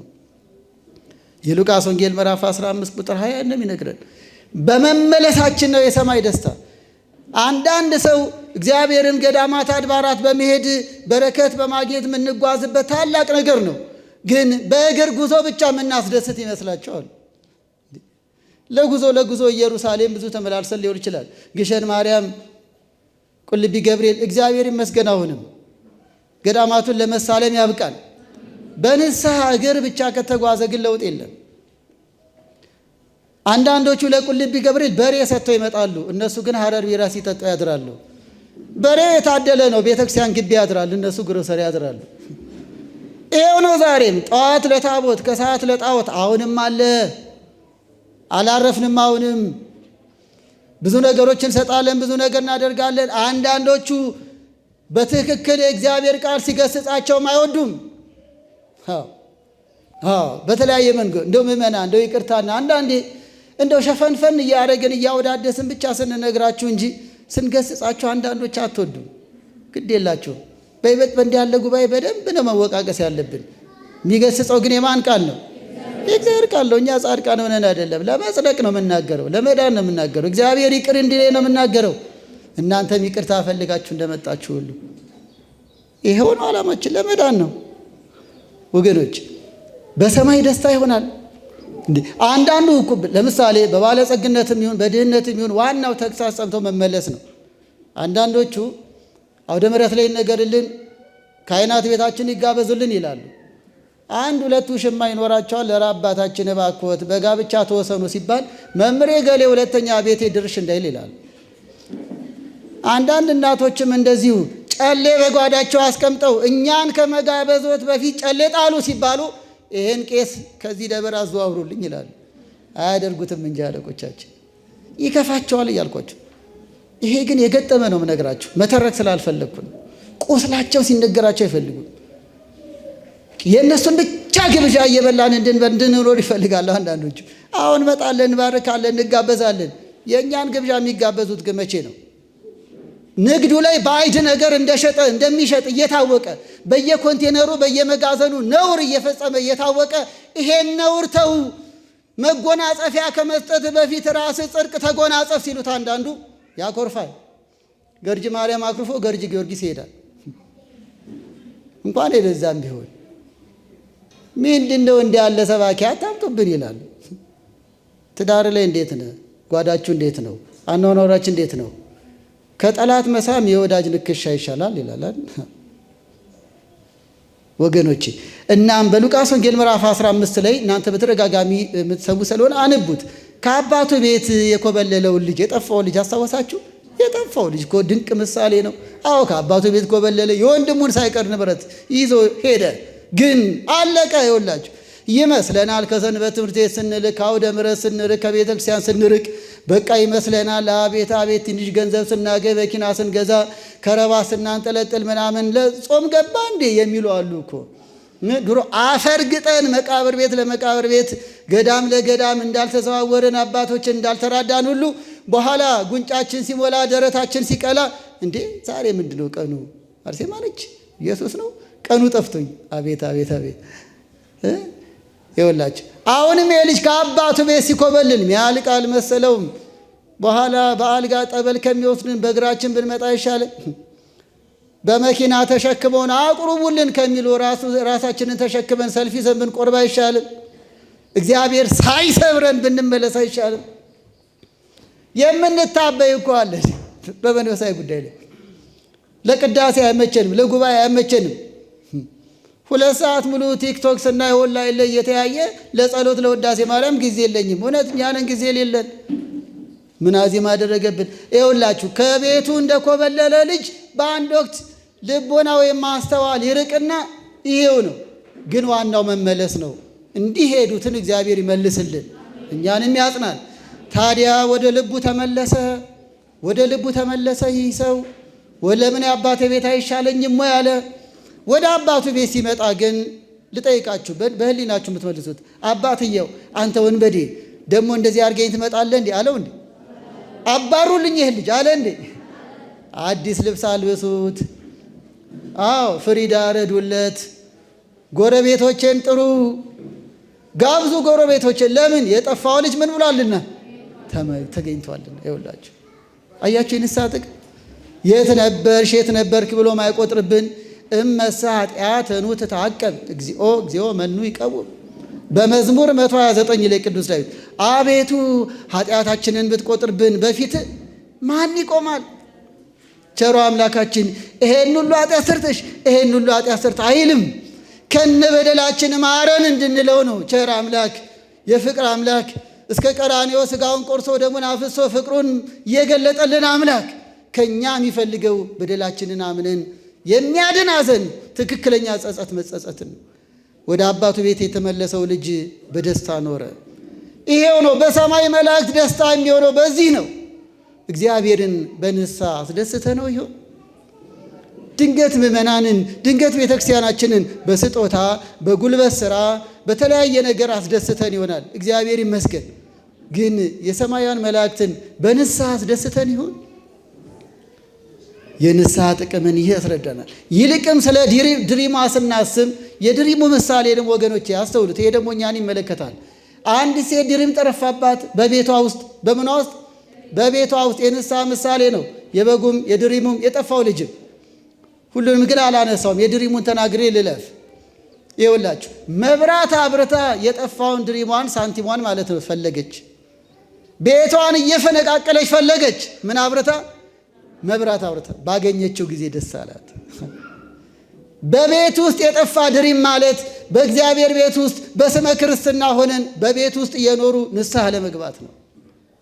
እንኳን በቤት ሆነን ግን በቤት ሆነን የጠፋን ደግሞ ብዙዎች አለን። ሰንበት ተማሪ ሆን ዲያቆናትም ካህናትም ምእመናንም እናስቀድሳለን፣ እንጾማለን፣ በማህሌቱ በአገልግሎቱ እንገኛለን። እግዚአብሔር ይመስገን በሉ። ንስሐ ካልገባን ግን የጠፋው ድሪም ነን። እየፈለገን ነው። ይኸው አንዳንዴ ንስሐ ሲነገር ከዚህ ግቢ ውጭ ላሉት ይመስላል እኮ። አይ ዛሬ ከዚህ ፋሲል የሚያስተምሩት ከዚህ ግቢ ውጭ ላሉት ብላችሁ ታስቡ ይሆን? ሲድነን እናድን ነው። እኛስ በቤት ውስጥ የጠፋ ድሪም አልሆንም? እያስቀደስን እያወደስን እንዴ ቅዳሴ የምንወደውን ያህል እኮ ሰው አንወድም። ተገቢ እኮ ነው ስርዓት አምልኮ መካፈል። ግን ንስሐ በመግባት ውስጥ በይቅርታ ውስጥ ነው ፍቅር የሚመጣው። በቤት ውስጥ የጠፋ ድሪም እስቲ ራሳችሁን አስቡት። ቤት ውስጥ ነን፣ ጠበልም እንጠመቃለን፣ አባቶቻችን ያውቁናል፣ እግዚአብሔር ይመስገን። እግዚአብሔር ግን በንስሐ ያውቀናል። አገልጋዩ የሚያስብበት፣ ተገልጋዩ የሚያስብበት፣ የምንናገረው የምናስብበት፣ የምንሰው ማስብበት። በእውነት ቤት ውስጥ መብራት አብርቶ እየፈለገን አይደል? እረ ይበቃሃል እያለን አይደል? ያስተዋሉ መለስ ብለው ግብረ ክህነታቸውን በሚገባ በፍቅር ያከናውናሉ። ምዕመናንም መለስ ብለው በንስሐ እየታጠቡ በሥጋው ደግሞ ጸንተው ይኖራሉ። አንዳንዱ ግን በቤት ውስጥ ሆኖ አስቸጋሪ ድሪም ሆኗል። የሚከፋፍል አድመኛ፣ አመፀኛ፣ ስም አጥፊ፣ አባቶቹን አዋራጅ ሆኗል። የአመፅ የአድማ የዘር ቡድን አባል ሆኗል። የንስሐ አባል ከመሆን ይልቅ በቤት ውስጥ የጠፋ ድሪም ብዙ ነው። ስለ ውጭው ስናስብ ውስጥም ጠፍቷል። ምን ያህሎቻችን በቤት ውስጥ የጠፋን ሆነን ይሆን? እግዚአብሔር ግን ቸር ነው፣ እየፈለገን ነው። መብራት አብርታለ። መብራት ቃሉ ነው። መብራት ሕጉ ነው። መብራት የካህኑ ምክር ነው። መብራት ሥርዓተ አምልኮ ነው። መብራት የእግዚአብሔር ቃል መብራት እየፈለገን ነው። ባገኘችው ጊዜ ደስ እንደሚላት ሁሉ የጠፋውንም በግ ሲያገኘው ተሸከመው እንደሚል በታምረ ማርያም ሊሸከመን እንዴት ደስ ይላል። ባገኘውም ጊዜ ተሸከመው ይላል። ስለ በጉ ስለ ጠፋው በግ ሲነግረን ባለ ድሪማም ደስ አላት። ቤተክርስቲያን ደስ አላት። የቤተክርስቲያን አምላክ ክርስቶስን ነው። በንስሐ ደስ እናሰኘው እንጂ ወገኖች። ስለ ስርዓቱ ውስጥ ትንሽ እናንሳ። የሚያድን ሐዘን ንስሐ ነው። ትእዛዙ የእግዚአብሔር ነው። ጥቅሙም ስርየተ ኃጢአትና ሕይወትን ማደስ ነው። በአዲስ ልጅነት በታደሰ ሕሊና በታደሰች ነፍስ በጸጋ እግዚአብሔር መኖር ነው። ታዲያ ስርዓቱ እንዴት ነው? ይህን ብዙዎች የምታውቁት ነው። ለአጽንኦት ያለው የመጀመሪያው ስለ ስርዓተ ንስሐ ነው። አንዳንድ ነገር ማነሳው ቅድም መግቢያ ላይ ተናግሬ ያለው ዛሬ ቀጥታ እንኳን መጠያየቅ ባንችል ስርዓተ ንስሐ ክንዋኔው ላይ ግር ያላችሁ ነገር ቢኖር እጅግ በጣም በርካታ ከክቡር አባታችን ጀምሮ የሚገባ መምህራን ያሉበት ቦታ ስለሆነ ለመማማር ምክንያት እንዲሆን፣ ለመጠየቅ ምክንያት እንዲሆን፣ ይልቅም መምህረ ንስሐ ለመማከር ለመጠየቅ ምክንያት እንዲሆን ነው ያሁን የትምህርት ዓላማ። የመጀመሪያው ንስሐ አባት መያዝ ነው። ስርዓተ ንስሐ ንስሐ ግቡ እያልን ነው። አዎ እስቲ በቃ ንስሐ ልግባ ብሎ የሚወስን ይኖራል። እግዚአብሔር ውሳኔያችሁን ያጽድቅላችሁ። የመጀመሪያው ጉዳይ ንስሐ አባት መያዝ ነው። አንድ ታማሚ ሰው አሞኛል ካለ ወደ የት ሂድ ነው የምትሉት? በዓለማዊ ደረጃ ወደ ሆስፒታል። ሆስፒታል ማን አለ? ሐኪም አለ። ጥበቃውን እንዲጠይቅ አትክልተኛውን ሰላም እንዲል አይደለም እቺ ማለት ሐኪም አለ። ሐኪም ገለም ይሁን ማንም ይሁን ብቻ ሐኪም አለ። ደግሞም በስጋ ወደ ሆስፒታል የምንሄደው ለአንድ ዓላማ ነው። መንፈሳዊት ሐኪም ቤተክርስቲያንም ሐኪሞቿ እነማን ናቸው? ካህናት አሉ። ታዲያ በመንፈሳዊ ሐኪሞች በአይንተ እግዚአብሔር ካህናት እግዚአብሔር ልጆቹን የሚያይበት አይኖቹ ይላቸዋል ቅዱስ አትናቴዎስ። በካህናት በኩል አይቶን ይሁን? ይህም መድኃኒታችን ኢየሱስ ክርስቶስ ያስተማረው ነው። ራስህን ሄደ ለካህን አሳይ። የማቴዎስ ወንጌል ምዕራፍ 8 ቁጥር 4 ፈውሶታል እኮ ከለምጹ አድኖታል። ለካህኑ አሳይ፣ መባንም አቅርብ አለው። ንገረው ለሱ ሌላ ለማንም እንዳትናገር አለ። ሂድ ራስህን ለካህን አሳይ ብሎ ያዘዘው መድኃኒታችን ኢየሱስ ክርስቶስ ነው። ማቴዎስ 8 ቁጥር 4 አንዳንዶቻችን እንዲሁም ካህናት ወደኛ ቤት አይመጡም እያላችሁ ታጉረመርማላችሁ። አዎ ልክ ነው። ሰነፎች ሆነን ስራ በዝቶብን ወይ ደግሞ በአግባቡ ስላልተገነዘብን የመሳሰለው አልመጣን ሊሆን ይችላል። እናንተ ግን እየመጣችሁ ነው። የመጀመሪያው ትእዛዝ ሁሩ አፍትን ርእሰከ ለካህን ሁር ነው፣ ሂድ ነው መጀመሪያ። እየሄድን ነው እኛስ። ከዛ ሳይመጡ የአባትና የልጅ መወቃቀስ ይቻላል። በአባትና በልጅ በፌስቡክና ለቲክቶክን መዳረግ ሳይሆን ምነው አባታችን ጠፉብን፣ ደህና ኖት ወይ እንዴት ኖት ጎብኙን ይባላል እኮ በአባትና በልጅ ፍቅር። ይህም ብዙዎች ታደርጋላችሁ። በርካታ ካህናትም ትጉሃን ናቸው። አሁንም ካህናትን እግዚአብሔር ያበርታልን። ግን አንዳንዶች እናንተ ላትሆኑ ትችላላችሁ። እንዲሁም ብዙ ጊዜ ወቀሳ የሚያቀርቡት ክቡር አባታችን በእውነት ያግዙኛል። ንስሐ አባታችን መጥተው አያውቁም የሚል አቤቱታ ብዛቱ ጥሩ እኮ ነው። በይበልጥም ለአለቆች ለአባቶች መናገራችሁ ጥሩ ነው። እንድንማር እንድንሰለጥን ምክንያት ይሆናል። ግላዊ ችግር ካለብንም ደግሞ ለብቻ በጓዳ እንድንመከር ምክንያት ይሆናል። ግልጽ ናት ቤተክርስቲያን። በግልጽ ለአባቶቻችን መነጋገር እንጂ በየፌስቡክና በየግሮሰር መተማማት አይገባም። ቤተሰብ እኮ ነን እኛ። አባታችሁ እኮ ነን፣ አባቶቻችሁ እኮ ነን፣ ልጆቻችን እኮ ናችሁ። ቄስ ፋሲልን ፌስቡክ ላይ አውጥቶ ምን ይጠቅመዋል ያ ሰው? ለአለቃ የመጥቶ ግን ቄስ ፋሲልን ምከሩት ቢል ግን እመከራል። እኔ ሌሊቱን ንስሐ ገብቼ እንደሆነስ ቴሌቪዥንና ፌስቡክ ንስሐ መግባትን አይናገርም መበደልን እንጂ። እናንተ የምትፈርዱበት ቄስ ሌሊቱን እግዚአብሔር ፊት አልቅሶ እንደሆነስ ቅዱስ ጳውሎስ እኮ ነው ያለው። ያ ሰው በጌታ ፊት ቆሞ እንደሆነ ምን ታውቃለህ? አትፍረድ ብሏል። ከመፍረድ ይልቅ መመካከር ይሻላል ነው። ይህንንም ለአባቶች መንገር ተገቢ ነው። ግን አሁን በዚህ ትምህርት መሰረት እኛስ ግን ወደ ካህን እየሄድን ነው ወይ? እየፈለግናቸው ነው ወይ? ራስህን ለካህን አሳይ። እንዲህ ይላል በቀድሞም በነቢያትም ትምህርት ትንቢተ ሚልክያስ ምዕራፍ 2 ቁጥር 7 ላይ ካህኑ መልእክተኛ ነው፣ ሕግን ከአፉ ፈልግ ይላል። ካህኑ ምንድን ነው? መልእክተኛዬ ነው ይላል እግዚአብሔር። ሚልክያስ ምዕራፍ 2 ላይ ካህኑ መልእክተኛዬ ነው። እንደ ሰውነታችን እኛም ወደ አባቶቻችን ወደ አረጋውያኑ ካህናትም ወደ ወዳጆች እየሄድን ይፍቱኝ እንባባላለን። እናንተ ደግሞ በጎች እንደታዘዛችሁ ድምፄን ያውቃሉ ተብሎ እረኞች ተብሎ ወደ ተሾሙ ካህናት እንድትሄዱ እግዚአብሔር አዟል። በዮሐንስ ወንጌል ምዕራፍ 10 በጎች የተባሉ ምእመናን የእረኛቸውን ድምፅ እያወቁ እንዲኖሩ እርሱም ያውቃቸዋል እንደተባለው ይህ ምስጢሩና ትንተናው ይቆየንና ከዚህ ከምንማማረው ጋር ግን ሐሳቡ አንድ መሆኑን ለመጠቆም ነው። ዮሐንስ ወንጌል ምዕራፍ 10 ኖላዊ የተባሉ ካህናት የተባሉ መልእክተኞች የተባሉ እግዚአብሔር የገለጣቸው የቤተ ክርስቲያናችን ድንቅ ምስጢረ ክህነትን የሚያዙ ካህናትን ነው። እስከ ዓለም ፍጻሜ በመንፈስ ቅዱስ የሚሾሙትን ነው። ወደ እነሱ የምንቀርብበት ካህናቱንም ንስሐ አባት አድርገን የምንይዝበት ምክንያት ኃጢአታችንን ስንናዘዝ እግዚአብሔር ይፍታ ስለሚሉ ነው። ይህንም ስልጣን የሰጣቸው ለካህናት ብቻ ስለሆነ ነው። ደቀ መዛሙርቱን ሲሾማቸው ሌሎቹን ሕዝብ እጅ እየጫነ አልሾመም፣ አልባረክም። በዮሐንስ ወንጌል ምዕራፍ 20 ከቁጥር 20 ጀምሮ እንደምናገኘውም ከትንሣኤ አያይዞ እፍ አለባቸው፣ ሾማቸው። ይቅር ያላችሁት ሁሉ ኃጢአቱ ምን ይላል? ይቀርለታል። አስቀድሞ ምን ብሎናል? በማቴዎስ ወንጌል ምዕራፍ 18 ቁጥር 18 ማቴዎስ 18 ቁጥር 18 በምድር የፈታችሁት በሰማይ የተፈታ ይሆናል፣ በምድር ያሰራችሁት በሰማይ የታሰረ ይሆናል። በየስመ ክርስትናችን ትክክለኛውን ጸጸት ተናግረን ተናዘን እግዚአብሔር ይፍታ እንዲሉ በማን ስም? በእግዚአብሔር ስም እንዲያነጹን የመንፈስ ቅዱስን የሚሰጠውን የሚገኘውን ስርየት በስልጣነ ክህነታቸው እንዲባርኩን ታዘዋል። ይቅር ያላችሁት ሁሉ ኃጢአቱ ይቀርለታል። ለዚህ ደግሞ የመጀመሪያው ከወጣትነት ዕድሜ ጀምሮ ወደ መምህረ ንስሐ እየሄዱ እንዲናዘዙ እንዲመካከሩ እግዚአብሔር አዟል። በፍትሐ ነገሥትም በቃለ ዓዋዲም ሳይቀር ምእመናን ከየአጥቢያቸው ካህናት መርጠው ንስሐ አባት እንዲይዙ ታዟል። የአንድ ቤተሰብ ንስሐ አባት ቤተሰቡን ሁሉ ይጎበኛል። የዛ ቤተሰብ አካላት ይልቅም ከ12 እና ከ13 ዕድሜ ጀምሮ ደግሞ እንደየዕድሜ ደረጃቸው ይጎበኛል፣ ይመካከራል። ቀኖና መስጠት የሚጀመርበት ዕድሜ ላይም ሲደርሱ ቀኖና ይሰጣል።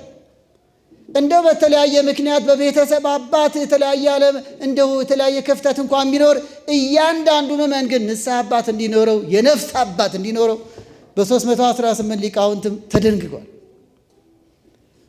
እያንዳንዱ ምእመን የነፍስ መምህረ ንስሐ እንዲሉ ካህናቱም ሲሾሙ ንስሐ ልጅ እንዲኖራቸው የነፍስ አባት ሆነው የነፍስ የሚደንቅ እኮ ነው። እግዚአብሔር ይፍታ እንዲሉ እንዲያስተምሩ እንዲመክሩ ታዘዋል። ስለዚህ ለንስሐ መጀመሪያ ቋሚና ዘወትር የምናገኛቸው ንስሐ አባት መያዝ ነው። ይሄንን ወገኖች ያለ ምክንያት አላነሳ ነው። ቢቻል እንደ ቅዱሳት መጽሐፍትና እንደ ቃለ ዓዋዲውም ስርዓት መሰረት በአጥቢያችን ለምንድን ነው የሆነው? በየሰንበታቱ እንድንገናኝ እነርሱም ለመከታተል እንዲያመቻቸው። አንዳንዶቹ ገርጂ እየኖሩ ንስሐ አባታቸው ዋልድባ ናቸው። የርቀት ጸሎት እንጂ የርቀት ንስሐ ልጅነት የለም። በርቀት ሆነው ግን አባቶች በጸሎት ያስቡናል። አንዳንዶቹ አዲስ አበባ ውስጥ እንጃ 100,000 ሳንበልጥ እንቀራለን። ክቡር አባታችን ይረዱናል። እኒህ ሁሉ 300 አድባራት እንግዲህ ገደማ አለን። በዚያ ውስጥ በርካታ ካህናት አሉ። እኒህ ሁሉ ካህናት እያሉ ንስሐ አባቴ ደብረ ሊባኖስ ናቸው ይላሉ። የሚኖሩት 4 ኪሎ፣ ንስሐ አባት ደብረ ሊባኖስ። መቼ ነው የሚገናኙት? እንዴት ነው የሚመካከሩት? እኛስ በገዳም ያሉት አባት ለዓለም ሁሉ የሚጸልዩ ለሁላችን የተሰጡ እንጂ ከአጥቢያ ቄስ ጠፍቶ ነው ወይስ አለመተማመን ነው? ወይስ የኔን ኃጢአት ለጎረቤት ይነግርብናል ብለን ፈርተን ነው? ይህ የእኛ ጉዳይ ነው። ይህን ካደረግን የሚጠይቀን እግዚአብሔር ነው። በጎቼን በትናችኋል ብሎ የሚጠይቀን እግዚአብሔር ነው። የሾመ አምላክ ይጠይቃል። ከእኛ የሚጠበቀው ከምእመናን የሚጠበቀው ግን ከአጥቢያው ወይም ሊያገኘው የሚችለውን ካህን በቅርብ መርጦ ንስሐ አባቱ እንዲሆን ማድረግ ነው። ራስን ለካህን አሳይ እንደተባለው የእግዚአብሔር መልእክተኛ ካህኑ እንደሆነ በማመን እስቲ ራሳችሁን ጠይቁት። ንስሐ አባታችሁን አግኝታችኋቸው? ጭራሹኑ ተጠያይቃችሁ ይሆን? ባልና ሚስቶች አስቡበት። እሳቸው አልመጡም ብላችሁ ቀርታችሁ ይሆን ወይስ ፍለጋ ሄዳችኋል? በተለያየ ምክንያት እዚህ ላይ እያንዳንዱ ነገር ባንሳት ባንችልም ከመምህረ ንስሐ ጋር ለምሳሌ አርጅተው ነው ደክመው ነው እንዲህ ከተባለ አባቶችም እኮ ያሰናብታሉ እኮ። ልጆቼ እኔ አልቻልኩም ወደ ሌላ አባት ሂዱ ይላሉ እኮ። ብትሄዱ እኮ ይሄን ነው የሚሏችሁ። አባቴ አርጅቷል ሌላ አባት አልያዝኩም ይላሉ። እንዴ ታዲያ በኋላ ንስሐ ላለመግባት የእኛ አረጋዊ መታመም ምክንያት ሊሆን ነው? የራሳቸውን ህመም ያስታሙ ወይስ የእኛ ሌላ ዕዳ ይሆንባቸው? እናቅልላቸው እንጂ አንዳንድ ነገር። እርግጥ ንስሐ አባት የሚቀየርበትን ነገር በዚህ ትምህርት በሰፊው ባናነሳም ግን በተለያዩ ቅዱሳት መጽሐፍትና በስርዓት መጽሐፍ ተጽፏል። በአኃት ቤተ ክርስቲያናትም ሕግና ስርዓት በእኛም ቤተ ክርስቲያን ቀኖና አለ። ያው ሞት የተፈጥሮ ግዳጅ ነው። ሲሞት ወደ ሌላ አባት መዘዋወር ግድ ነው። ሁለተኛው የሃይማኖት ሕጸጽ በግልጽ ከተገኘበት ንስሐ አባት ይቀየራል። ሶስተኛው ግልጽ በሆነ በስነ ምግባር ጉድለት ከተገኘ ንስሐ አባት ይቀየራል። ይሁን ከዛ ውጪ ከአጥቢያ ርቄ ልደታ ይሻለኛል። ለምንድን ነው?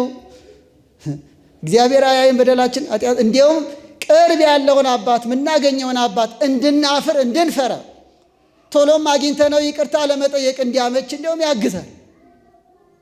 ያ የራቀውንማ ምክንያት እናደርጋለን። እሳቸውን እስከማገኛቸው እንዴ እርግጡን ነው የምነግራቸው። አሁን መንገድ ተዘጋግቶ የተለያየ ጉዳይ ሆኖ እንጂ አንዳንዶች በ3 ዓመት አንዴ በ4 ዓመት አንዴም አባቴን አገኛቸዋለሁ። የት ናቸው ያሉ ስንል ዋልድባ ያሉናል። እንዴ አዲስ አበባ እየተኖረ እንዴት ነው ዋልድባ ንስሐ አባት የሚያዘው? እንዴት ነው የሚገናኙት? ስለዚህም ወገኖች አንዳንድ አፈጻጸማችን ላይ እኛን ተወቅሳላችሁ እንጂ ምእመናንም ብዙ የምትወቀሱ ነገር አለ። ቀርባችሁ አልጠየቃችሁም። ካህናቱን አላማከራችሁም። በተለያየ ስርዓተ ትምህርት ላይ መጽሐፍ መምህራንንም አልጠየቃችሁም። ደግሞ እንዳታኮርፉ። ግን ምን ታመጣላችሁ? አክርፉሽ። እውነትን ነው የምንናገረው። እንዴ አንድ ነገር ላስታውሳችሁ። ብዙ ጊዜ ማነሳው ነው ስለማፍርበት ነው ጉዳዩን። የሰማችሁ ነው። ንስሐ አባትና ንስሐ ልጅ የተገናኘን ነው ወይ? የእግዚአብሔር ትእዛዝ እኮ ነው። እንዴት ነው? ጾሙ ከገባ ተገናኘን ወይ?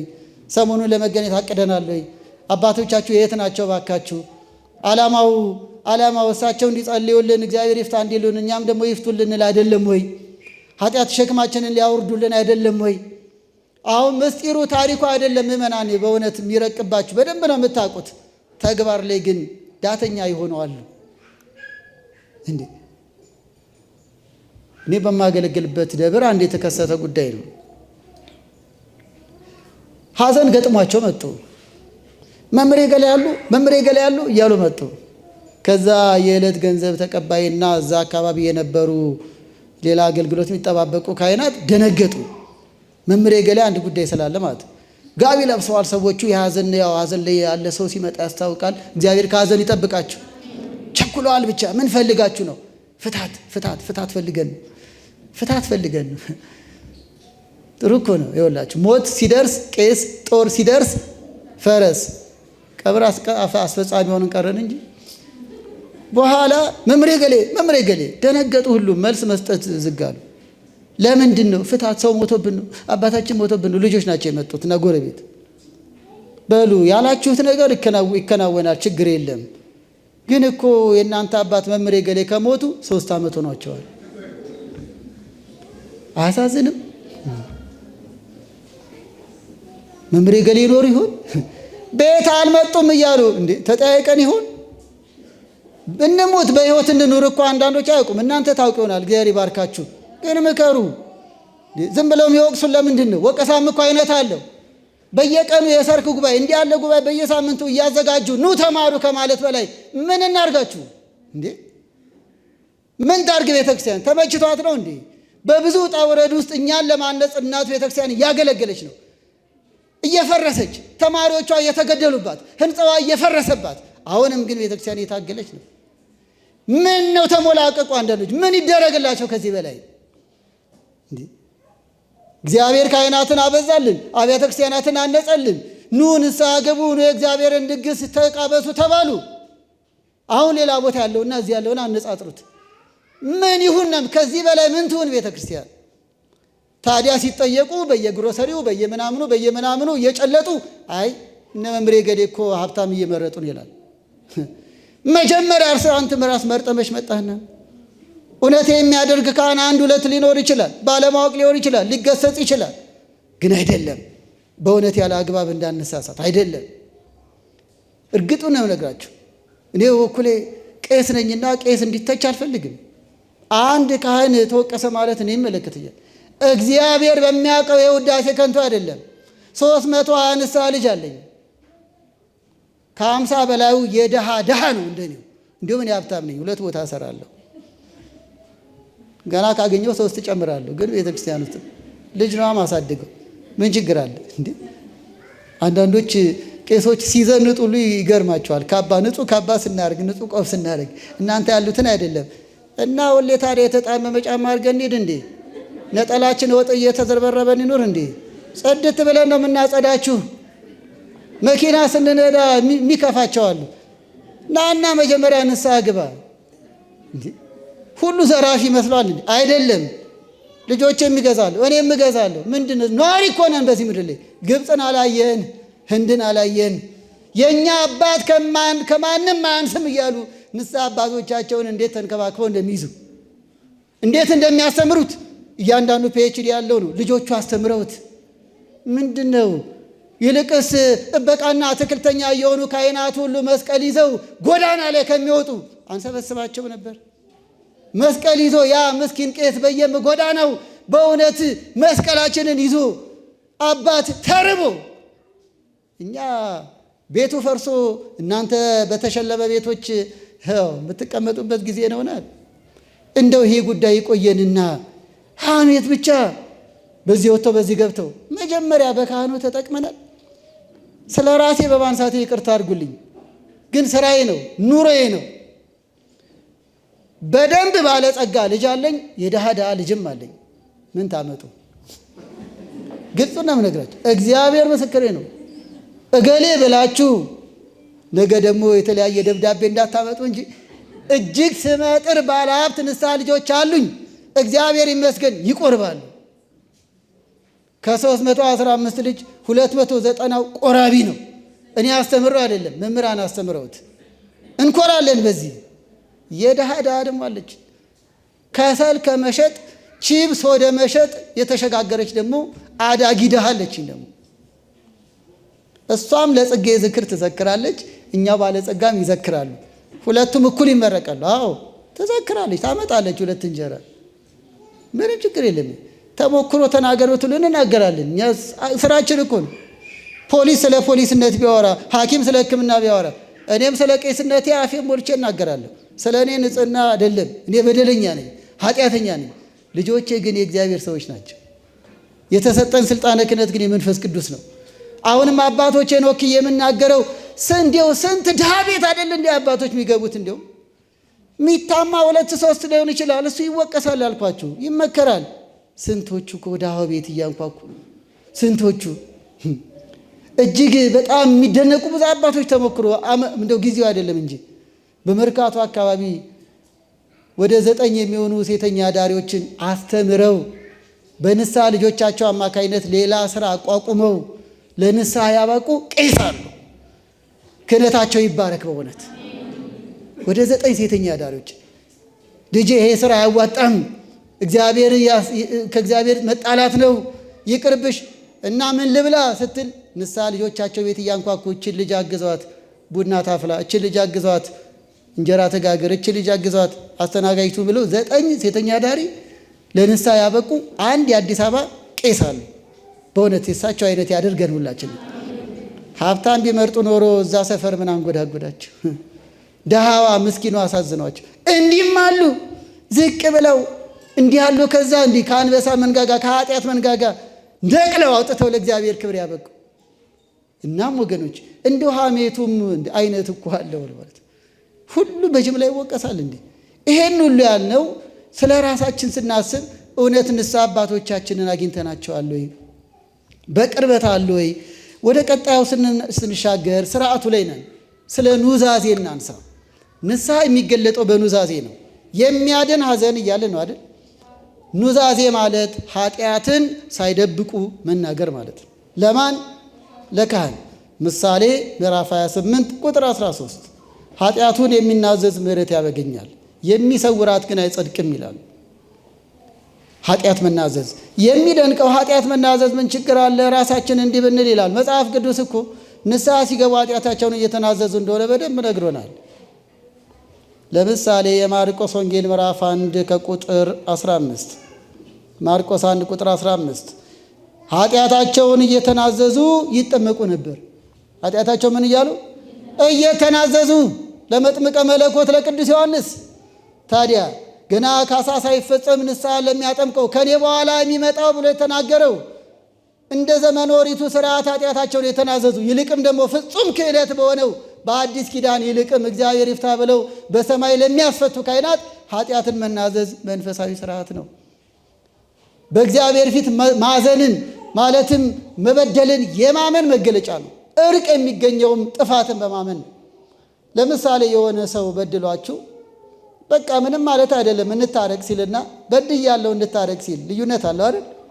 እንደው ምንም ማለት አይደለም በቃ እንታረቅ በቃ እንደው ነገሩን እንደው ከበድ አታርገው ሲል ጥሩ አይሰማችሁ ማለት ጥፋቴ ነው ይቅርታ አድርጉልኝ ሲል ግን እርቅ ማለት ይሄ ነው። በእግዚአብሔር ፊትም እንዲሁ ነው።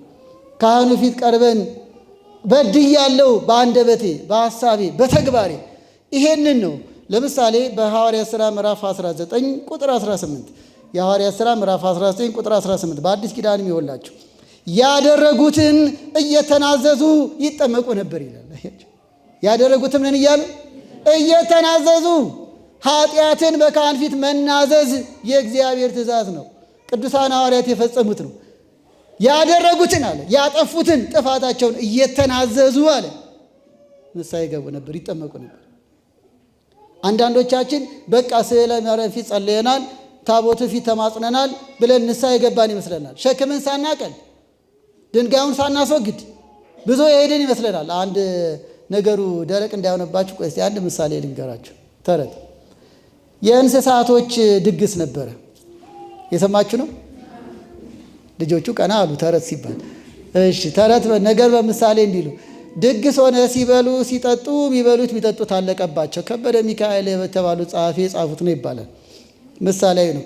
በኋላ ላይ ሁሉም በዛ በመጠጥ ደንገዝገዝ ብሎባቸዋልና ወደ ከተማ ማንን እንላክ ሲባል ኤሊ ትላክ ብሎ ተስማሙ።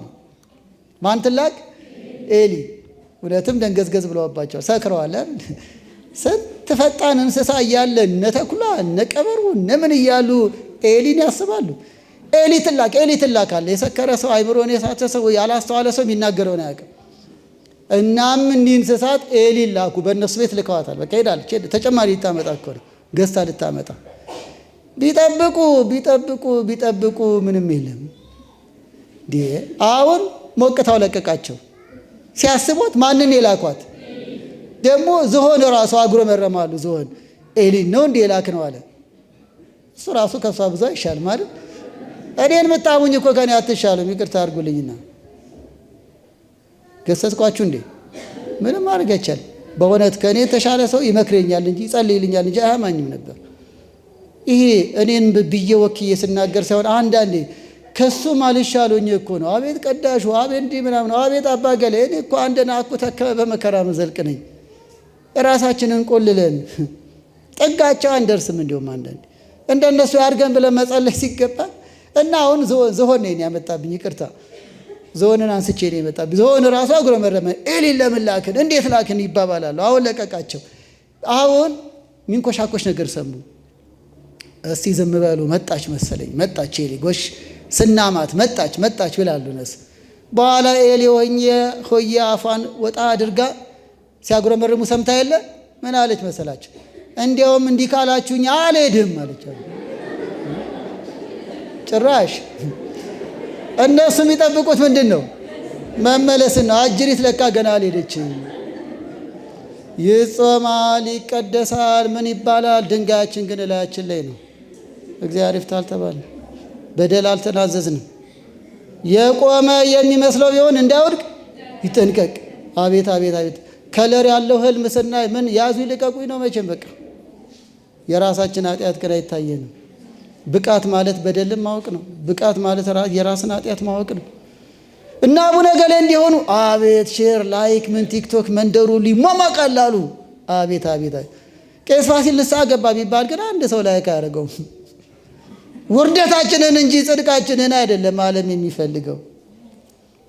አባ ገሌ እንደዚህ ሆኖ መምሬ ገሌ እንደዚህ ይገርምሻል። ቆይ ነገ ቡና ላይ እናወራለን። ቀጠሮ ይዛሉ እኮ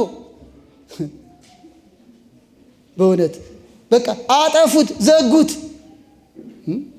መብራት ጠፍቶ የቴፕ መዝሙር ካልሰማችሁ ሩቆ ነው። እንዲህም ገጥሞናል እኮ ግሮሰሪ ቁጭ ብለው አቤት የቅብና ሰባኪያንማ ዘጉት እኮ በቃ ደብሩ ዛሬማ ስብከቱን አስታጎሉት እኮ ይላል። ሰባኪው እኮ መብራት ጠፍቶ ጉሮሮ እስኪደርቅ እኮ እየጮኸ ነው። ደግሞ የሚገርማችሁ ደውለው ከሰሱት። አባታችን ይገርሞታል ሰባኪያኑ እኮ የሉም።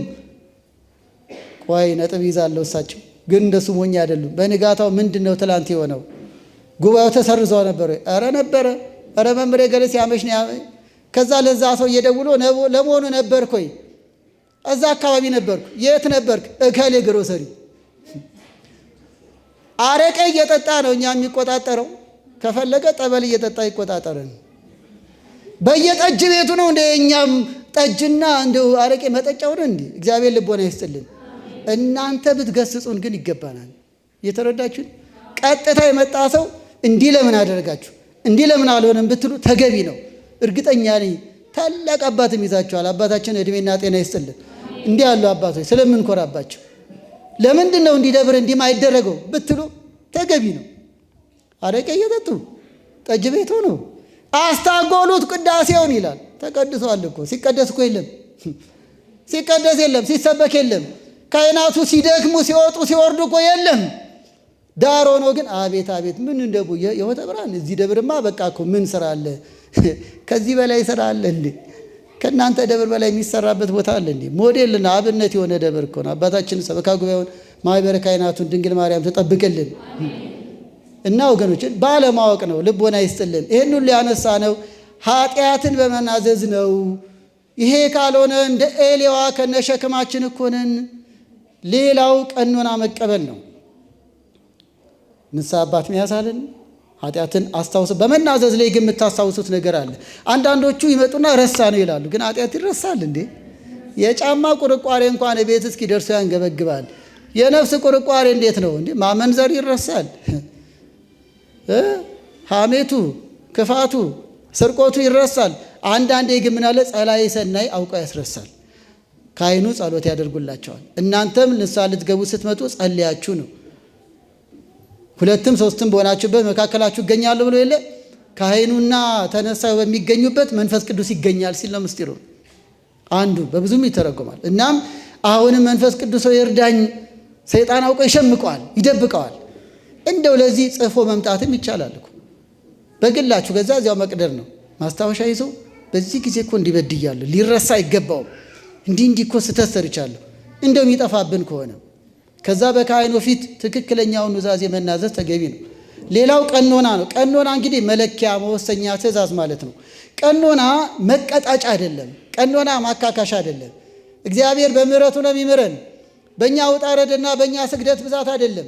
ራስን ለማስገዛት የእግዚአብሔርን ፍቅር ለመግለጽ ተቀነዩ ለእግዚአብሔር በፍርሃት ለእግዚአብሔር በፍርሃት ተገዙ። የመገዛት እግዚአብሔርን የመውደድ ሰውነቴ አንተን ያከብረዋል የማለት መገለጫ ነው መዝሙር 2 ላይ እንጂ ቀጥታ ለዚህኛው ኃጢአት ይህን ያህል ለዚህኛው ኃጢአት ይህን ያህል ተብሎ ተለክቶ ቁጥር ተሰፍሮ አይደለም። ለምሳሌ በደዌ ዳኛ በአልጋ ቁራኛ የተያዘ ሰው እግዚአብሔር ይፍታ ብቻ ሊባል ይችላል። ስገድ እንዳይሉት ታማሚ ነው። ጾም እንዳይሉት ታማሚ ነው። መጽውት እንዳይሉት ድሃ ነው። እግዚአብሔር ግን ይቅር ይለዋል። ካህኑም እግዚአብሔር ይፍታ ይለዋል። ስለሱ ወይ ካህኑ የሌላ ሰውም ደግሞ ጸልዩለት ሊል ይችላል። ይጸልይለታል። ወገኖች ቀኖና መቀጣጫ አይደለም፣ ማካካሻ አይደለም። እንደ ኃጢአት አካክስ ይችላልው እንደ ኃጢአት በዛ ስሜት አናስብ። ቀኖና ትእዛዝ ነው። ለእግዚአብሔር የመገዛት የፍቅር መግለጫ ነው። ይሄ ሰውነቴ አንተን በድለዋል፣ አሁን ደግሞ ለአንተ ይገዛል ማለት ነው። እንደ ሕዝበ ነነዌ 3 መዓልት 3 ሌሊት እንደ ጾሙ እንደ ጸለዩ ቀኖናቸውን ፈጸሙ፣ ምሕረት አገኙ። እንደ ዳዊት ዝቅ አለ፣ ራሱን አዋረደ። አሁንም በጾም በጸሎት በስግደት ራስን ማዋረጃ መንፈሳዊ ልምምድ ተግባር መንፈሳዊ እድገት ማግኛ እንጂ ማከከሻ አይደል። አንድ ሰው ገድሎ የመጣ ሰው በካህኑ ፊት ገድያለሁ ብሎ የተወሰነ ስግደት የ1 ወር የ2 ወር የ3 ወር ቀኖና ሊሰጠው ይችላል። ፍርድ ቤት ቢሄድ በ2 ወር ይለቀዋል እንዴ? እግዚአብሔር የሚምረን በቸርነቱ ነው። ስለዚህ ቀኖና መቀበል ማለት ወደ ፈተና እንዳንገባ ወደ ፈተና እንዳትገቡ ተግታችሁ ጸልዩ፣ ዳግም ወደ ኃጢአት እንዳንገባ የሚጠብቀን ብርታት እንዲሆነን ነው። የማቴዎስ ወንጌል ምዕራፍ 26 ቁጥር 41 ቀኖናን በግንዛቤ በሚገባ እንድናውቅ ወደ መጨረሻ የምንሄደው ወገኖች እንግዲህ ማጠቃለያ እናድርግ። የሚያድን ሐዘን ይህ ነው። ንስሐ አባት ይዞ ኃጢአትን አስታውሶ ቀኖና እየተቀበሉ ዘወትር በንስሐ መኖር ነው። ንስሐ የሚደጋግም ምስጢር ነው። ጻድቅ 7 ጊዜ ቢወድቅ 7 ጊዜ ይነሳል እንዳለ የሚደጋገም ምስጢር ነው። 2 ነገር አንስቼ ላውቃ ትኩረት ልንሰጠው የሚገባው ከልብ ንስሐ እንግባ ነው። ከልብ እንዘን ነው። ከልብ በደላችንን አምነን እንናዘዝ ነው። አንዳንዶቻችን ሸፈንፈን እናደርጋለን። ምሕረት ጸጋው የሚርቀን ለዚህ ይሆን እንዴ? እውነት ከግል እስከ ሕዝብ ደረጃ ከልብ እየተማጸነን ይሆን እንዴ? ወይስ የማስመሰል ይሆን? ከልብ ብትመለሱ ፊቱን ከእናንተ አያዞርም ይላል 2ኛ ዜና መዋዕል ምዕራፍ 30 ቁጥር 9። ከልብ ደበቅበቅ እናደርጋለን አንዳንዶቻችን። አንዱ ንስሐ አባቱ ጋር ሄደና ምን አለ?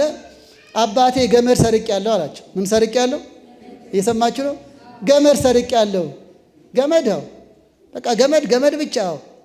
በጣም አጥብቆ ሲጨቀጭቁት አይ ገመዱ ጫፍ ላይ ትንሽ በሬ አለ አላቸው። ለካ የሰውየው የሰረቀው ምንድን ነው? ማመንዘርን የተለያየ በመስለትን ይደባብቁና አይ እንደው ቅዳሜ ዕለት አስፈጭው ይላሉ። መናዘዝ የሚገባ ሊሆን ይችላል ከሰንበት ክቡርነት አንጻር። ግን ግመሏን እየደበቁ ጠንቋይ ቤት መሄድን፣ ጨሌ ማስቀመጥን፣ መወስለትን፣ ከክብር ማነስን ደበቅ ያደረጉና እንጥቃቅኑ ነው። ዓርብ ዕለት እኮ በቀደም የሆነ በማኪያቶ ማንኪያ ቡና ማሰልኩ ይላሉ። ጥንቃቄያቸው ጥሩ ነው። ግን ግመሏስ በሬዋስ ገመድ ሰረኩ ብቻ። ወገኖች ከልብ የሆነ ነው። ሁለተኛውና የመጨረሻው በለውጥ ይሁን ነው ወገኖች። ንስሐ ለለውጥ ነው። ዳግም ወደ ኃጢአት ላለመመለስ ነው ከበረታን። በሮሜ ምዕራፍ 12 ቁጥር 2 ላይ ተለወጡ እንጂ እና ዓለም አትምሰሉ እንዳለ ቆርጠን ለመጣል ነው። በመወሰን ነው። እንደ ዮሴፍ በመወሰን ከኃጢአት በመሸሽ ነው። ይችን ስሙና ላብቃ። ዮሴፍ ኦሪት ዘፍጥረት ምዕራፍ 39 ላይ አስተውሉ። ለዝሙት የጲጥፋራ ሚስት ስትከጅለው ጥሎ ሸሸ ይላል። ምን አረገ? ጥሎ ሸሸ። ብዙዎቹ ለኃጢአት የሚዳርግ ቦታ እየተመላለሱ ኃጢአት አስቸገረን ይላሉ። ጥሎ መሸሽ፣ ጥሎ ሸሸ፣ ራቀ። ብዙዎቻችን ለምሳሌ ለኃጢአት ቀጠሮ ይዘን እኮ ነው ንስሐ ለመግባት የምንፈልገው። ስለዚህ ለውጥ እናጣለን። በኤርፎን ሙዚቃ እያዳመጥን ሙዚቃ አስቸገረኝ እንላለን። ከጾም በኋላ የዝሙት ቀጠሮ ይዘን ዝሙት አስቸገረኝ እንላለን። እነ መምህር ምትኩ አንድ ጊዜ እንደ ጻፏት መጽሐፍ ምሳሌ ላይ ሴትዮዋ ጾም ላይ አይደለ በቃ ሁለተኛ እንዳትሳደቢ፣ የስድብ አመል ያለባት ሴትዮ ሁለተኛ እንዳትሳደቢ ልጅ አደራሽን አደራሽን አሏት። እሺ አባቴ። ከዛ ማስቀደስ ጀመረች። ጎረቤቶቿ አላርፋሉ። ፈተና መጣባት። አንቺ ብሎ አስቀዳሽ፣ አንቺ ተሳዳቢ፣ አንቺ ምላሳም፣ ዝም። በሁለተኛውም ቀን አንቺ ብሎ ደግሞ ተሳላሚ፣ ደግሞ የአንቺ አፍ ተዘጋ። አቤት ፈተና እኮ አይደርስባችሁ፣ እግዚአብሔር ይጠብቃችሁ። ደህና እኮ ጎብዛ ነበር፣ 3 ቀን ሆናት። በሶስተኛው ቀን ግን አልቻለችም። አንቺ ብሎ አስቀዳሽ፣ አንቺ ለፍላፊ፣ አንቺ ተሳዳቢ እያሉ ሲያስቸግሯት በኋላ ላይ ምን አለች? ነጠላዋን ዝቅ አረገችና እያንዳንድሽ አሁን ጾም ስለሆነ ነው፣ ጾም ሲፈታ እንገናኛለች። ስድብ በቀጠሮ ይሄ ነው። እንዴት ነው ጾም ሲፈታ እንገናኝ ነው ጉዳዩ? አላስገባ አላስወጣል ነው ወይስ እንዴት ነው? ይሄው ነው። ስለዚህም ከለውጥ ጋር ይሁን፣ ከመወሰን ጋር ይሁን፣ እግርን ከመሰብሰብ ጋር ይሁን፣ አንደበትን ከመግዛት ጋር ይሁን፣ እንደ ዮሴፍ ጥሎ በመሸሽ ይሁን፣ ከኃጢአት ሽሹ። አንደኛ ቆሮንቶስ ምዕራፍ 6 ወንድሞች እህቶች፣ ለኃጢአት በሚዳረግ ቦታ ሆኖ እንዴት ነው የምንለወጠው? ይህ ማለት ከህሊና ኃጢአትን ማራቅ፣ ከዚያ ለዚያ ከሚገፋፉ ነገሮች መሸሽ። ለሱስ የሚዳርግ ነገር ውስጥ ሆነው ሱስ አስቸገረኝ እንዴት ይባላል?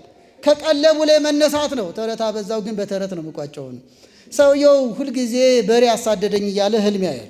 ምን አሳደደኝ ነው? በሬ አሳደደኝ፣ በሬ አሳደደኝ፣ በሬ አሳደደኝ። አባቱ እስቲ ቆይ ቤት ልይል ብለው ቤቱ ሲሄዱ እታቹ ሳር ፍራሹ ሳር። በቃ ልጄ ተወው ገብቶኛል፣ አሁን ቀለቡ ላይ ተኝተህ ነው አሉ። መጀመሪያ ከቀለቡ ላይ ተነስ። 9 ሰዓት ላይ ሱስ ቤት ለመሄድ ቀጠሮ ይዘው እኛን 6 ሰዓት ያዋሩናል። ጉንጫችን አታልፉት። የ9 ሰዓቱን ቀጠሮ ሰርዝ። ግን እየገባችሁ ነው? ከቀለቡ ላይ ተነስቶ ነው እንጂ በቃ መጠጥ ለመተው ማቆም አሁን መጀመር ነው። ሱስ ለመተው አሁን መጀመር ነው። በፌስቡክ በማህበራዊ መገናኛ ብዙ እውቀት ማግኘት ይቻላል። ለኃጢአት ምክንያት ከሆነ ግን ለጊዜው ማቆም ነው፣ መወሰን ነው። ለኃጢአት ከሚዳርጉ መንገዶች ሁሉ በማያመች አካሄድ አትጠመዱ አለ እኮ ሁለተኛ ቆሮንቶስ ምዕራፍ 6 ቁጥር 14። ስለዚህ የተከበራቸው የእግዚአብሔር ሰዎች የሚያድን ሐዘን ማለት ይህ ነው። ከልብ ኃጢአትን መናዘዝ፣ እንዲሁም ደግሞ ለለውጥ ራስን ማዘጋጀት፣ እንዲህ የሆነ መንፈሳዊ እድገትን መትጋት፣ በምክረ ካህን በቃለ እግዚአብሔር ዘወትር ከእናት ቤተክርስቲያን ባለመለየት መታገዝ የሚያድን ሐዘን። ንስሐችንን ይቀበልልን። ቆይ